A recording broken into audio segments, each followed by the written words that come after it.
This is Superior Sports Talk with Reggie Wilson and Luke Inman, part of Locked On Sports Minnesota, and it starts now.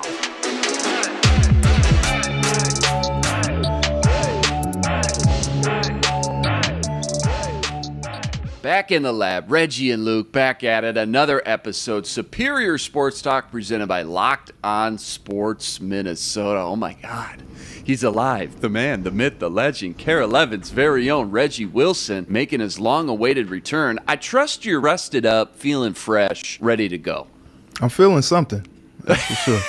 I'm feeling something. Those are words. Yeah, maybe that. Yeah, something. But it's training camp week, baby. Yeah, lots to break down today. You mentioned it. Vikings training camp, digging into some burning questions that must be answered. Plus, talking a little Twins baseball, recapping their draft. And later, I'm putting Reggie back on the hot seat with What Does It Mean? All coming up on Superior Sports Talk. Remember, follow along on the Locked On Minnesota YouTube channel. Hit that subscribe button. And on Twitter, smash that follow button at Locked On MIN. All right, to football we go.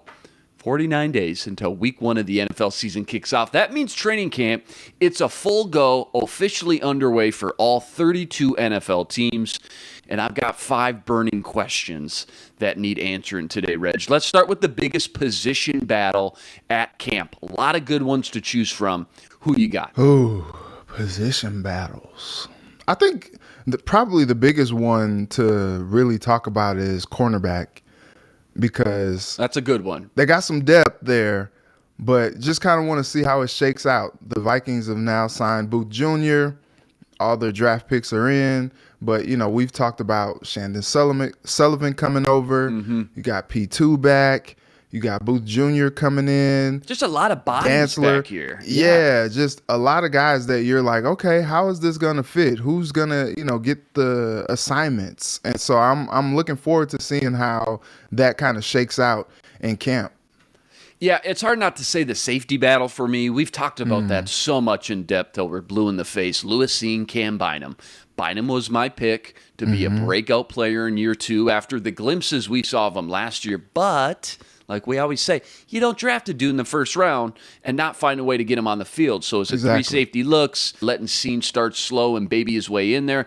Camp will tell us a lot by the time it's all said and done. But I think right guard is more important because this is an interior line that needs to be good. Not just average or middling. They need to be better than what they've been for Kirk Cousins to have that clean pocket. And they didn't do enough to make anyone really confident this offseason. Not yet anyways. Jesse Davis, I think, is going to be the starter right out the gate from what we saw at OTAs. But I think Ed Ingram's going to get every opportunity and chance to take that job over these next 3 weeks. Plug him in as the starter for the next 5 years, they hope. And where's Wyatt Davis? I just can't give up on that guy yet.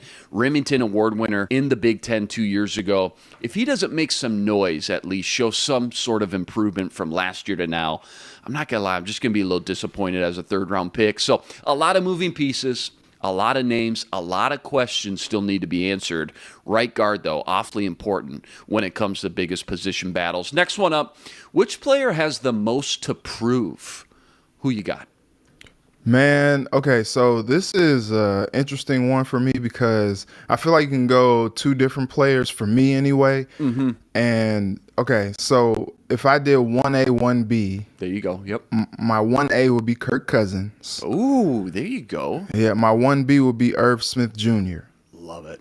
Yeah. So, Kirk, look, this team has largely underachieved since Kirk Cousins has been the quarterback. There have been multiple talented teams since he's taken the reins at QB1, but they don't have very much playoff success to show for it.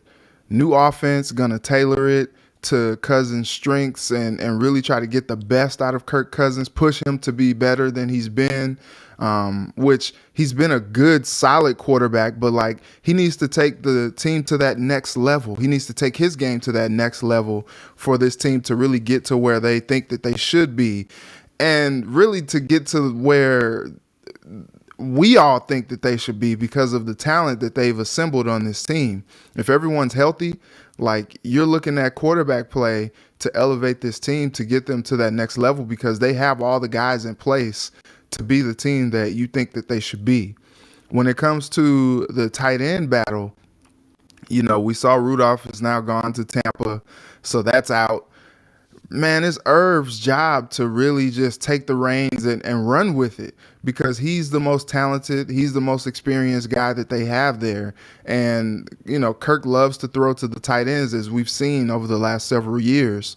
Last year, Tyler Conklin got a lot of targets, got a lot of usage, and he was productive in this offense. And now you got Irv coming back off the knee injury that sidelined him for all of last season.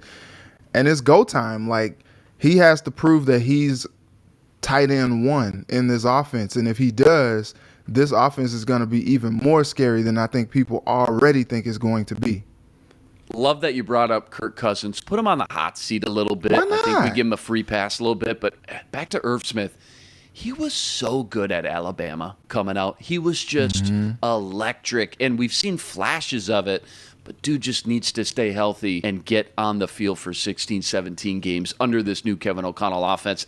Garrett Bradbury, probably an easy answer. 31st ranked center last year out of 32. That ain't going to cut it.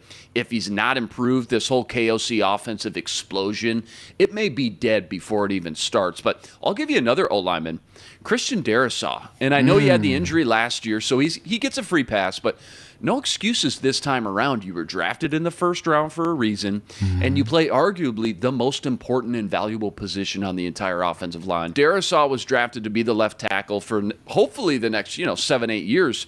He's got his rookie lumps out of the way. He needs to show that he's much more comfortable and knows what he's doing, looks the part of a true NFL left tackle right out the gate at camp. And from what I saw last season, when healthy, I think he can, but you still need to go out there on the field and prove it. That's what I'm looking forward to. Next one up, biggest question that needs to be answered at Viking training camp. What do you got? Biggest question? I think it's how this offensive line stacks up. Yeah. Honestly, this is one of the one of the units, I should say, that, Kevin O'Connell said he was most looking forward to taking over this offense for. And they still got some parts that you're just like, and you mentioned Jesse Davis, and I'm just like, well, like, I thought we were talking about some of the other guys. Like, where did he come from now, you know? And so I think there's a lot of question marks when it comes to that interior of that line for sure, because, you got the bookends with Darrisaw, with O'Neal on each side at the tackle spot. But then, Bradbury is pretty much your starter there. But then when you look at left guard, right guard, you're like, who we got? What we doing here? And I think that's going to be an interesting battle that we're going to see in training camp play out. And I think it's actually going to be healthy for this team, because it's like, may the best man win. And if the best man, proves himself, I think that's going to be the best unit in front of Kirk to keep him protected and to open up lanes for Dalvin and Madison. Yeah, no, that's a great one, of course. Everyone wants to know what these two new coaches' game plans are going to look like, KOC's designs, what are they going to be, what's Ed Donatel's wrinkles and, little new sub-packages that we haven't seen under Mike Zimmer. I'm going to take it a step further. I need to know how fast they can hit the ground running. Like, can they get acclimated and get their installs in quickly and start out fast out the gate? It only makes sense that the further they get through the season, the more comfortable these players are with the playbook, sure. But if you're 2-6 by midseason, it ain't going to matter. So there's certainly a little grace period here, and patience will need to be had by all for sure. But there's high expectations from the Wilfs to succeed in year one. This was no rebuild. We know that. So can these coaches hit the ground running and create a smooth transition from the last 8 years we had with Zimmer to this completely new philosophy and in-game mindset? That's what I need to see answered. And I think we can start to glean a little bit of it by the end of training camp. Tough to see right away during the early installs portions, but by the end of camp, when they're running a lot more sevens, a lot more 11-on-11s, 2-minute drills, things like that, we might be able to get a little bit more info. Lord knows KOC is getting paid enough money to be successful right away, but everyone else, there's Dave. Tight on Cash. Dave is a banking app that can help you get $500 instantly. Download the Dave app. That's DAVE. Sign up for an extra cash account and get $500 instantly. Terms and conditions, go to dave.com/legal. Instant transfer fees apply. Member FDIC. All right, back to biggest burning questions. 2 more left. Let's switch to a fantasy question here. What's All the right. biggest fantasy relevant battle taking place inside this offense right now, in your opinion? Fantasy relevant battle. I think if you're going to go there, you got to go wide receiver. And it's really not a whole like battle, if you will, because, you Sure. know, at the top, you got Thielen, Jefferson. Those two are pretty much cemented as wide receivers 1 and 2. And then you got KJ Osborne at 3. I think that's going to be the interesting part in this because you may see a productive wide receiver 4 in this offense. And it's like, okay, well, who steps up and is that guy? You know, a guy that you can maybe put as a flex on any given week and just kind of see what happens. Is it, you know, Naylor? Is it Johnson? You know, I saw Pro was put on the pup. Like, but is it gonna be him? Is it, you know, like, is it Albert Wilson? You know, you just don't know. I think that's gonna be interesting to see the battle for wide receiver 4 because look, I think KJ Osborne did enough last season to cement himself as number 3, and I think he's gonna take it even more up a notch, up a level next season as wide receiver 3. And I think, you know, the Vikings are probably going to have 3 guys that are going to be 1,000-yard receivers. And what if they end up having 3 guys that have double-digit touchdowns? Like, that would be amazing. And if you're talking about a fantasy standpoint, like, you're drafting Thielen, you're drafting Jefferson and Osborne to make an impact with how you think this offense is going to be productive. And that is scary when you think about it from just coming from a non-fantasy perspective to just an on-the-field reality. You're just like, oh, shoot, like this is going to be exciting. Get the popcorn ready. Yeah, when KOC was hired, we all looked to the Rams offense and we're like, okay, I think they're going to run a lot of 11 personnel, but you just never know for sure. Like, well, you know, he's not McVay, he's his own guy. Sure, he'll take a little bit from this playbook, a little bit. But KJ Osborne was interviewed over the last week, and I saw a little snippet, and he goes, no, we're running a lot of 11 personnel, so I'm excited. So just to hear KJ Osborne say that there's going to be a lot of 3 wide receiver looks, if not even 4 and 5 wide receiver looks, certainly gets you a little bit excited. I'll tell you what, if you've ever played fantasy football, you know if you spend big money on a running back like Dalvin Cook, you need to go out and get their handcuff, aka the backup. Well, I'm not so sure Alexander Madison is the clear-cut number 2 guy. Excuse me. Really? Yeah. Hey, after what we saw from Kene Nwangu, I'm sold. I'm telling you, this is bold prediction, Reggie. I'm sold that this offense will at least see some sprinkles of him throughout the year and in specific games in different roles. Maybe third down back, maybe split out wide, involved in the passing game. But I think the backup job behind Dalvin is a lot closer than I want to admit because I'm a huge fan of Alexander Madison and what he's done here. And I think they both bring a different, unique skill set to the table. Madison, more of your bruiser, goal line back. You want a guy in fantasy that's going to get those goal line touches, so that's huge. But I'll be watching closely how this backup job plays out during camp, especially when it comes to the fantasy strategy on draft day. All right, last one. Burning questions from Vikings training camp. Give me one bold prediction. When you go to B-Dubs, right, Buffalo Wild Wings, where are you at on the spice level? Are you Caribbean jerk, spicy garlic, Asian zing, you honey barbecue kind of guy? Where are you at? I'm a Caribbean jerk, that's where but I'm more so than anything, I'm an Asian zing and barbecue guy. Like those are my go-to. Those are if I go the there, best too. I need my zing, I need my BBQ. Those are my wangs. Like I need those. Like just put them up 6 apiece at least. At least Put them to the side. Put them up for me. That's what I like right there. Ranch, it's actually making me hungry. Ranch or right blue now. cheese guy? Ranch, man. Blue cheese is never mind. Start We'll this. save that for another. All right, give me your Asian zing type heat level take right here. Give me your Asian zing Caribbean jerk type of take right here for a bold prediction headed into training camp. And this is for camp, or is this for the season? Well, you know, it can be started out in camp, but if it leads into the season, certainly that'll make sense too. Just give me what you got. If it's bold, I'll take it. If it's bold, okay. I think Lewis Cine is going to win that starting spot at the other safety spot. Early Yeah. and often, huh? Yeah. How about that? How I about like that? that. I really like Cam Bynum, And honestly, this really doesn't matter what I'm saying right now. Let's be honest. Well, 'Cause first we round got to pick, go out man. there and see it. I mean, but yeah.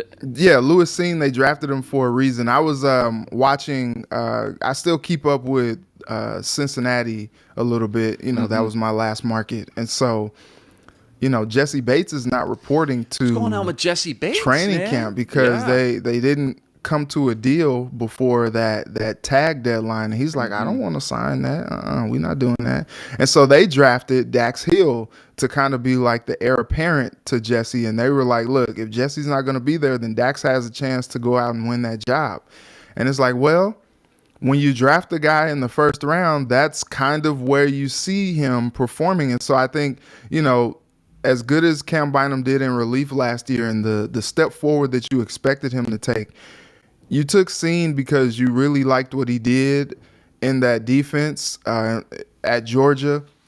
He was very heady, also very athletic, also just seemed to have a good mastery of his position and his role. And I think that's something that is probably going to only get stronger as camp goes on, and I don't see how they don't give him the job. Here's my spicy take. I got as well a rookie starting at a specific position, different side of the ball.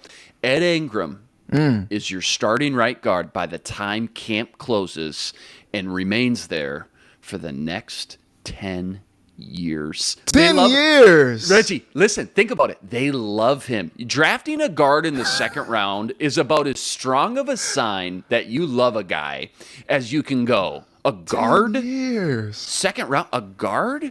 They love him. And they brought in vets like Davis and Chris Reed to start out OTAs and let him get his contract signed. He just signed that a couple days ago. Let him get acclimated. But they won't waste much more time. They're going to force feed him this job. It's his to lose. He's going to earn it. He's going to win it and stay there for the foreseeable future while he plays out the 4-year rookie deal. This front office, who drafted him, re-signs him. They're still going to be around. Kwesi's going to be in year 4. That's his baby, one of his first draft picks ever. Signs him to a long-term deal. This guy ends up being your starting right guard for the next decade. That's my bold prediction. That's really jerk bold. Guy. Yeah, Caribbean jerk Asian zing. I'm with you, man. I'm on the same page. Plenty of heat, but still enough flavor to enjoy yourself. Like these people who do the blazing and the wild. Why do you want to fight your food? I can't do it, man. Don't fight it. I'm not even enjoying myself, dude. Don't I paid fight it. money for that. What's the taste like?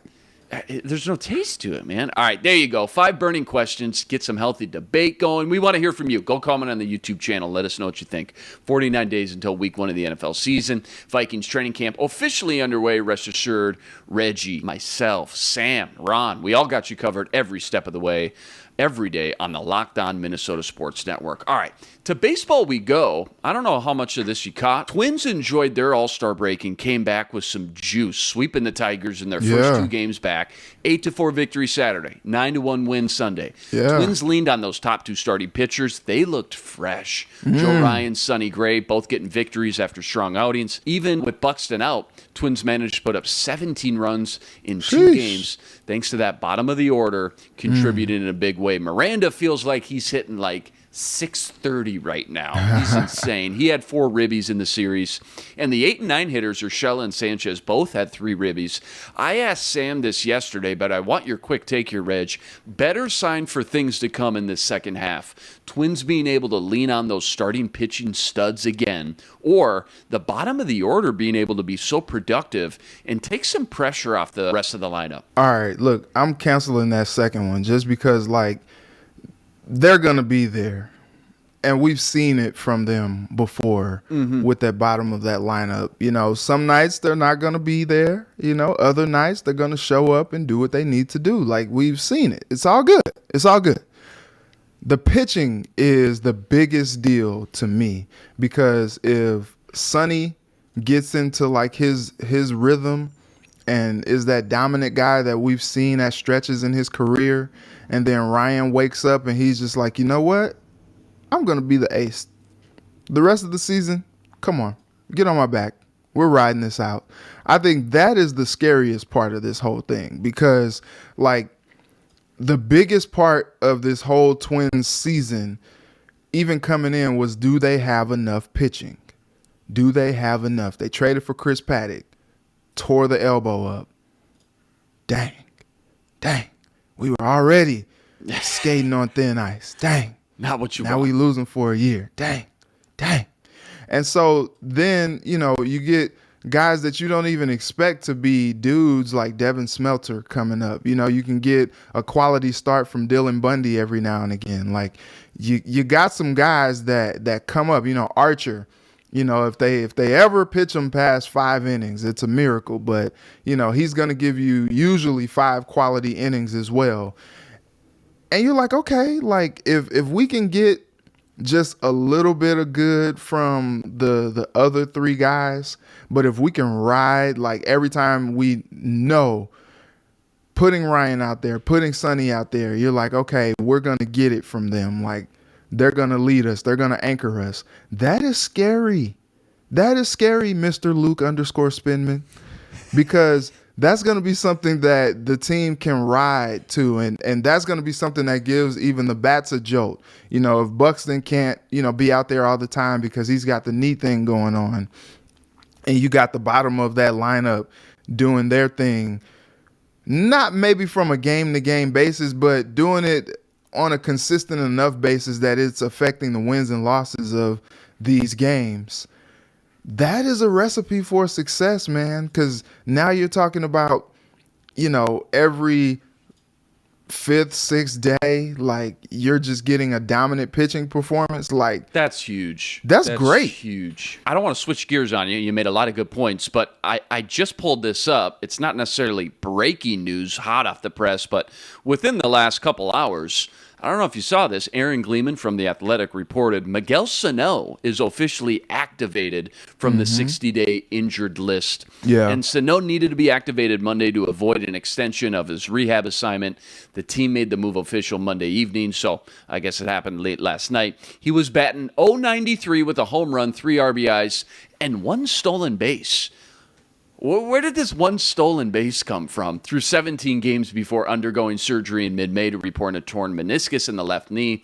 Unclear as the type of role Sano will play on the active roster. What do you think this means here? I mean, he started to heat up a little bit down in the minors, but any type of hope left that we could see the old Miguel Sano in the second half of the Twin season? I have no idea. What's kind of crazy about this whole thing was, like, I think he had been gone for so long. Like 3 months is a very long time to be out. And the team wasn't necessarily hoping and praying and wishing that he was coming back. Like they were doing well without him.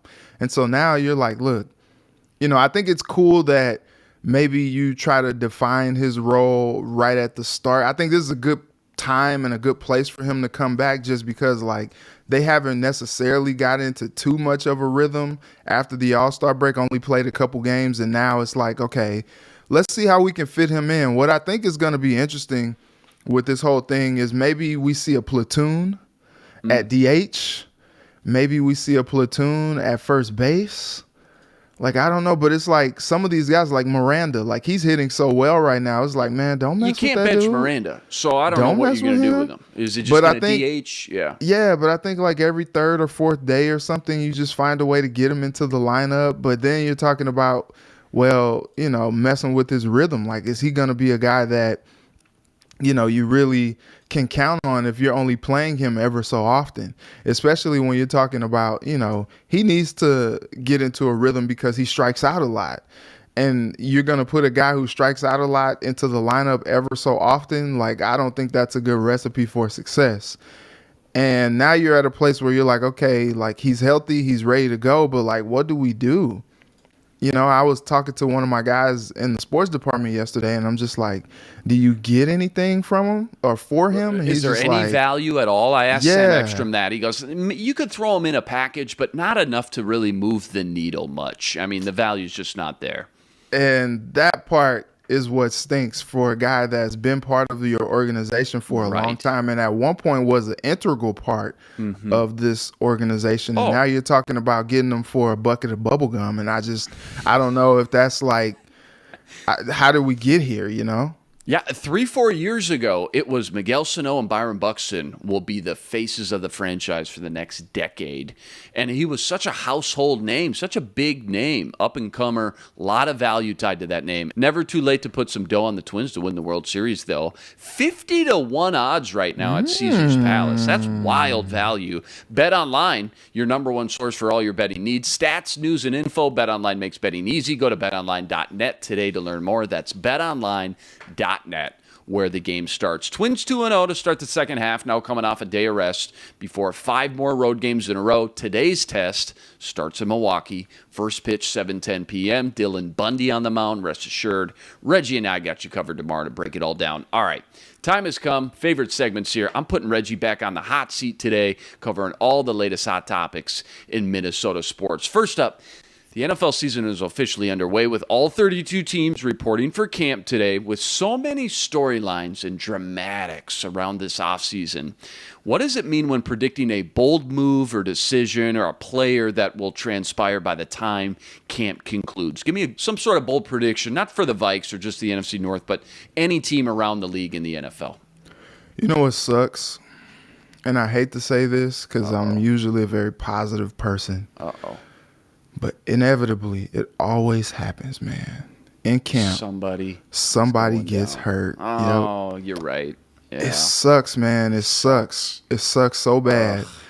But somebody is going to get their time to shine. And I think we're going to see some more QB movement, I think, because something usually always goes down to where now all of a sudden you're like, dang, like remember when Teddy Two Gloves went down, and then all of a sudden the Vikings, the Vikings have to make a bold move, and so they trade the farm, not really the farm, but first and a fourth. They trade some really good assets for Sam Bradford to lead the ship because they're just like, look, man, we invested way too much in this season.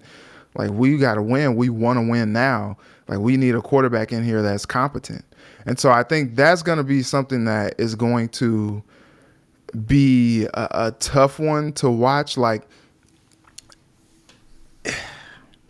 the quarterback position is not one that you expect, like, oh, man, like somebody's going to go down as much as you do some of the other skill positions. They got the red jersey on. You can't touch them. Yeah. Exactly. But I think what we are going to see play out with the quarterback position is maybe someone is not as efficient as maybe we thought. Maybe something goes down. Like, we're still looking at Jimmy G. I think yesterday Shanahan said this team believes that they can win with Trey Lance. And just like, okay, well, what does that mean for Jimmy Garoppolo? Okay, what's going on here?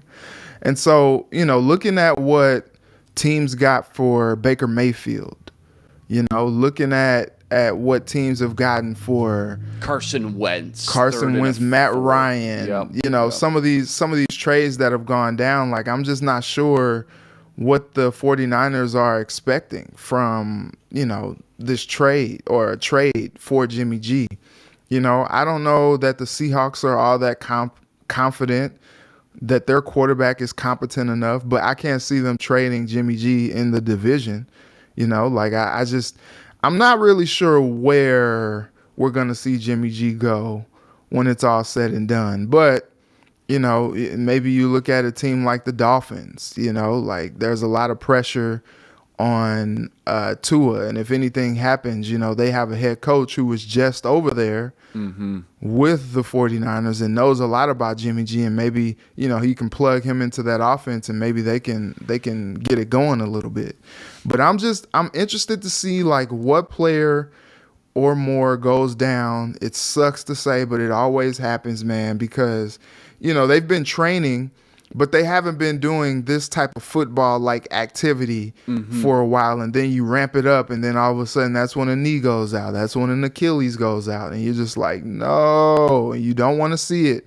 But I'm just interested to see, like, what happens. I'm interested to see what happens with Debo. The 49ers believe that a deal can get done, but he seems to be done with them. I don't know, but he's still reporting. Like, this is the most interesting as the world turns that we've seen in a while. Like, the Patriots are are going without an offensive coordinator this season. How the heck are you going to do that with the second-year quarterback? Like, there are so many different, like, camp storylines that I'm excited to see play out. I don't know. It's training. We've been without football for a while, and it's just like it's like Christmas, Luke. Christmas in July. I love it. A lot of good points. There's a lot of guys that haven't showed up yet either. You mentioned Debo. Jesse Bates was brought up earlier in the show. How about that in the NFC North? Roquan Smith. Remember when ESPN, we went through the top 10 linebacker rankings? Roquan Smith's a top 10 linebacker. Hands down, no question. He hasn't shown up to camp. Doesn't sound like he's going to either until he gets a new deal. He doesn't want to play for this crappy Bears team right now. And back to the quarterbacks, you're right, man. My bold prediction was going to be that Jimmy G has to get cut. Unless somebody goes down, which certainly could happen. Trent Green went down in the preseason. Enter Kurt Warner, goes on a magical Hall of Fame run, Super Bowl run. You never know. But it does happen. You're right. But foreseeing some sort of injury, let's just say we can't predict that, I think the Niners have to cut Jimmy G because they got to pay him $25 million to sit on the bench. Now, great problem to have if you can afford it, to at least have a backup plan in case Trey Lance starts out slow or sluggish or gets dinged up. Still got Jimmy G in the wings, but $25 million, man, they might just have to cut ties with him, which is brutal when it comes to just getting your value out of your roster and players. You should have been able to get a second or a third-round pick for him at some point, but I think you waited too long and the standoff's done. If he gets cut, where do you think he goes? I mean, is Seattle the only team left at this point, really, to scoop a guy like Jimmy G up and actually come in and compete for a starting job? It feels like it right now, unless an injury happens. Yeah, like a Seattle, Miami, like I said, maybe Houston. They got Davis Mills down there, but maybe if he's Deshaun Watson's going to get suspended, right? I mean, how long though? Is it going to be 6 games? Is it going to be 12 games? Like, Browns have a Super Bowl contending roster when healthy. If you lose Deshaun Watson for 12 games, let's say, don't you want to bring in a competitive quarterback outside of Jacoby Brissett?